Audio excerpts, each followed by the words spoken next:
Yeah. Tax credit means just like having a little bit of wiggle room, not being afraid that you're not going to be able to provide basic necessities for your kids and your family, or not being afraid that you're like, how are we going to make our mortgage payment this month? Or, um, yeah, I guess it's for our family at least, that's what it is. It's not one thing, it's a million tiny things. My name's Ashley Williams, and I have 3 children.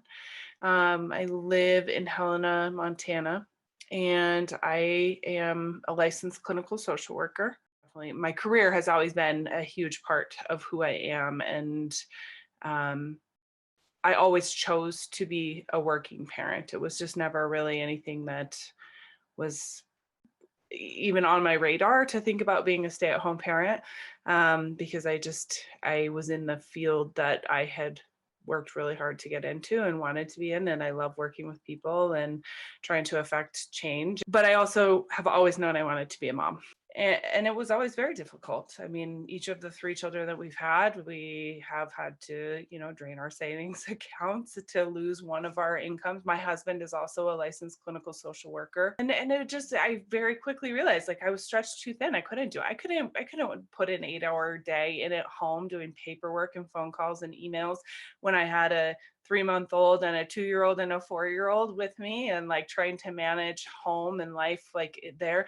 So, I felt like a mediocre therapist because I wasn't at the school all the days available for all the kids. I felt like a mediocre employee because I couldn't, maintain or do what I was committing to be doing on that day that I was working from home.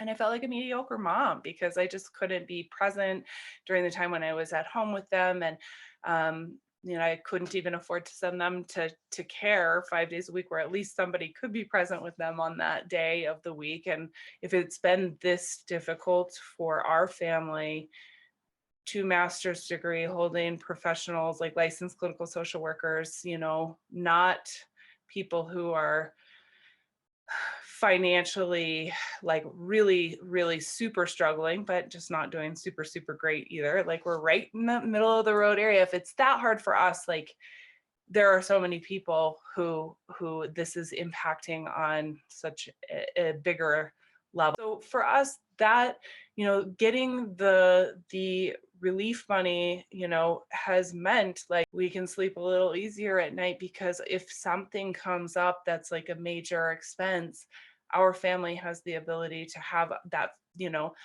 cushion tucked away where it's not going to mean like bankruptcy for us or losing our home. Like, that's really significant for us right now.